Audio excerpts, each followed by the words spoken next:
Olá, seja bem-vindo ao Panorâmica. Imagina o que é viveres quase 40 anos na Rússia e ver de perto os grandes acontecimentos que mudaram a história.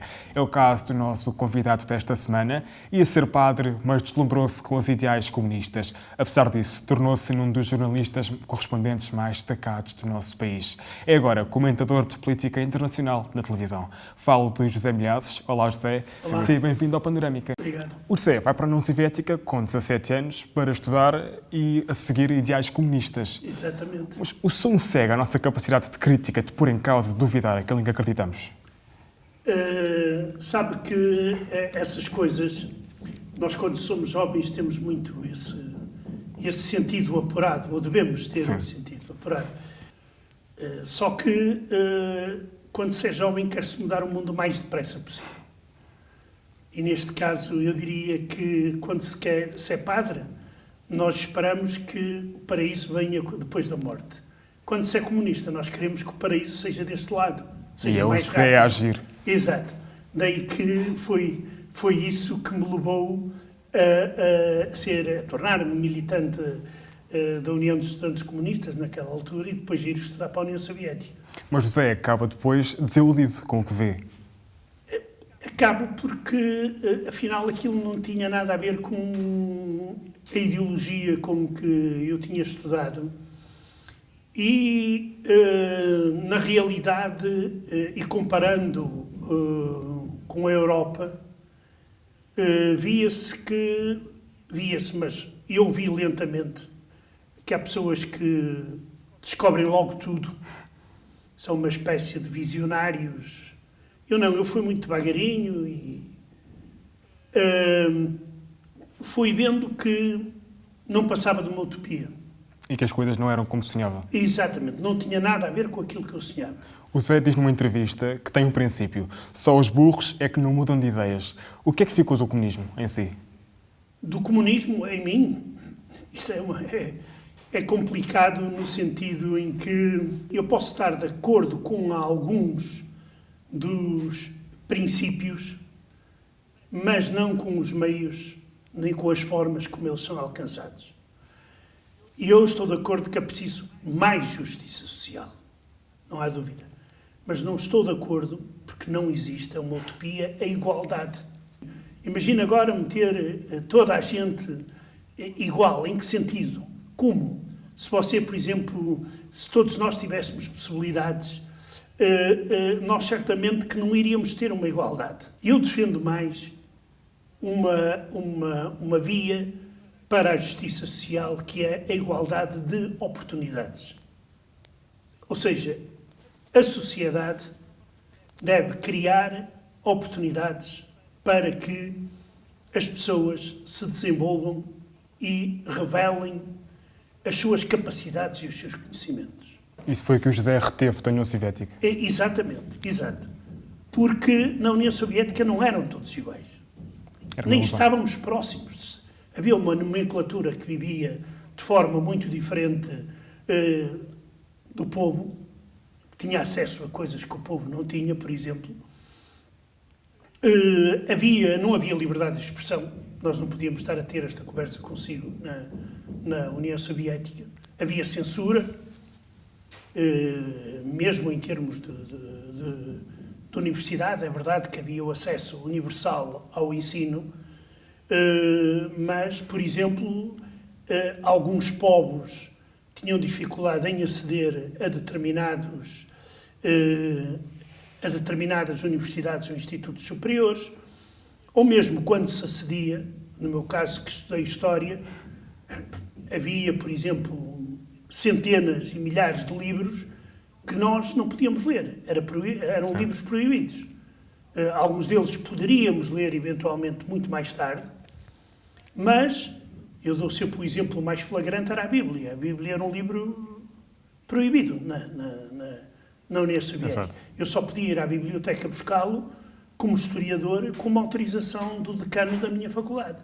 Portanto, viu os seus estudos condicionados.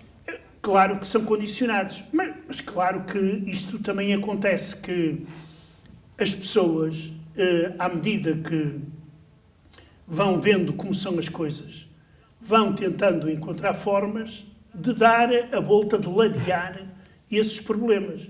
E procuram livros proibidos, ideias proibidas, jornais proibidos, revistas proibidas, e vão-se tentando desenvolver. Daí que eu penso que uma das razões do fim da União Soviética foi precisamente esse. Foi a parte sensata da sociedade, ou melhor, da elite, que viu que o sistema fracassou. Sim. E que não podiam continuar a manter um sistema daqueles porque não havia dinheiro. Metade da Europa libertou-se do comunismo e, repare mesmo, uma das coisas que é absolutamente impressionantes é que a chamada ajuda internacionalista soviética às nossas ex-colónias resumia-se fundamentalmente a armas.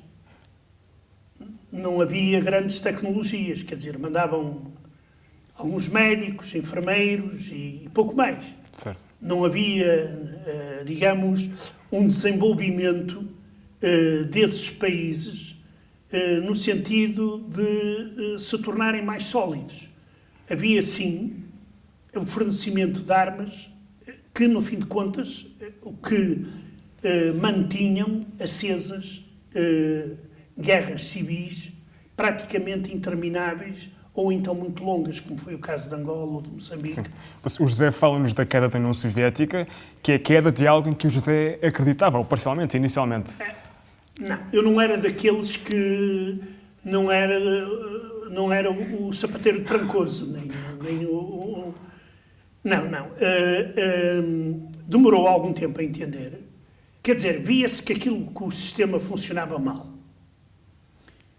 Mas, por exemplo, quando Gorbachev é nomeado secretário-geral do Partido Comunista e começa a fazer algumas reformas, até se começa a acreditar que essas reformas poderiam transformar a União Soviética.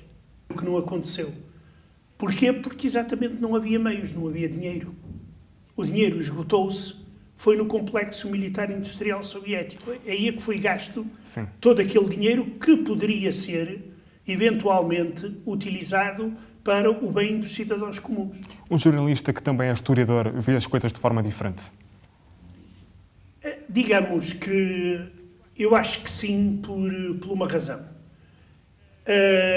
Porque conhece a história do país e o ambiente onde está.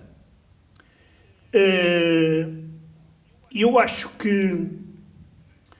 Eu trabalhei muitos anos como correspondente. E nesse sentido o correspondente tem que ser muito bom em história. Se não for muito bem em história, não vai ser bom correspondente.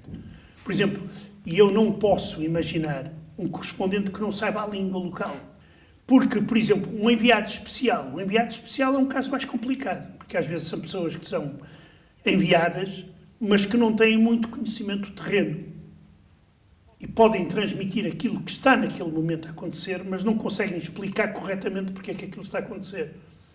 E daí a grande necessidade de haver correspondentes, e correspondentes, como eu diria, a sério.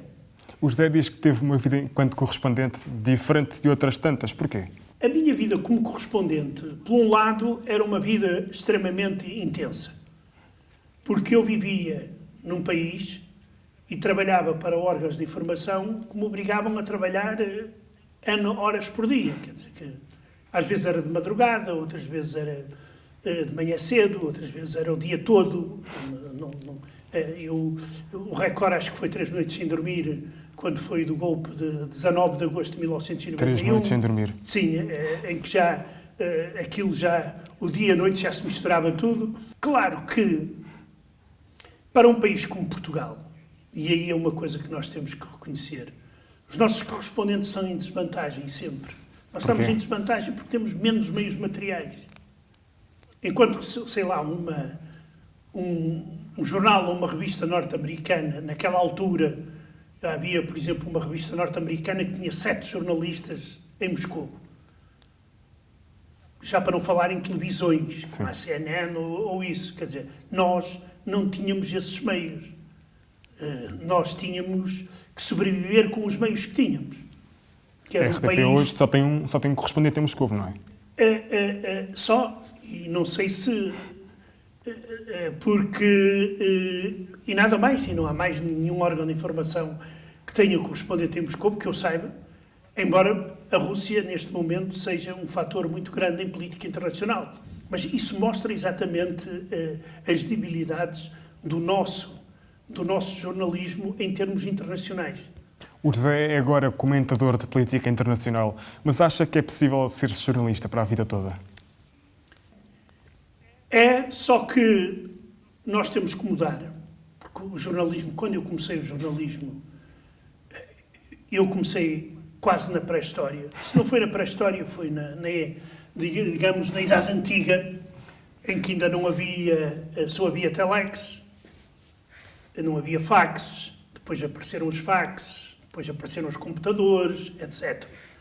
E era um tipo de jornalismo completamente diferente. Sim. Gostava muito mais do que custa fazer hoje jornalismo. Embora, neste momento, digamos que pode ser até um bocado mais penoso, porque um jornalista, às vezes, tem que fazer filmagens, tem que tirar fotografias, tem que ser tudo.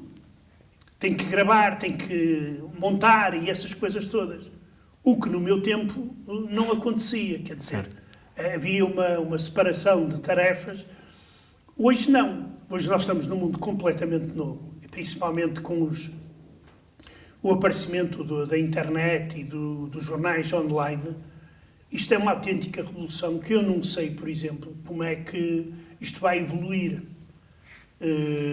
Até que ponto é que, se os jornais de papel têm futuro ou não, eu não sei, por exemplo. Se os jornais online começam a aparecer cada vez mais já com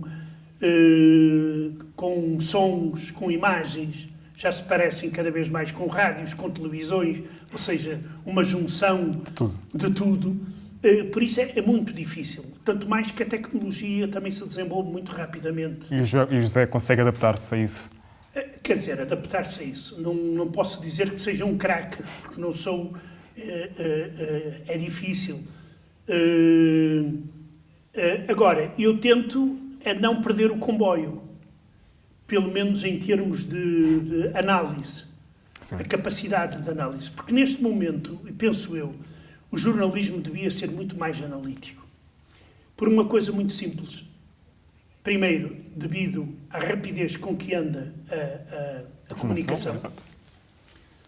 E segundo, a quantidade de informação que existe, que é enorme. O problema já não é falta de informação. É a seleção e a orientação da informação. E evitar que chegue ao leitor as chamadas notícias falsas. Que é uma das questões que tem chamado a Rússia, não é? Exatamente. Por exemplo, que a Rússia tem utilizado, e não só, mas a Rússia especialmente. E isso é um trabalho de análise. E essa função vai aumentar exatamente por aquelas razões que eu disse. É não fazer, às vezes, as pessoas tiram conclusões imediatas. Sim. Por exemplo, tem a pressão da rede social. E então, por exemplo, uma notícia que até pode vir a ser verdadeira, mas não se pode condenar ninguém antes que o tribunal faça isso. Nem mais. E muito menos linchamento público. Porque nós, às vezes, podemos estar a linchar um inocente. E aí nós temos de ter cuidado. E os jornalistas não podem ir atrás das redes sociais. Portanto, o futuro passa pelo jornalismo de análise. Obrigado, José, por ter aceitado o nosso convite. O Panorâmica fica por aqui. Uma conversa com quem interessa. Vemo-nos em breve.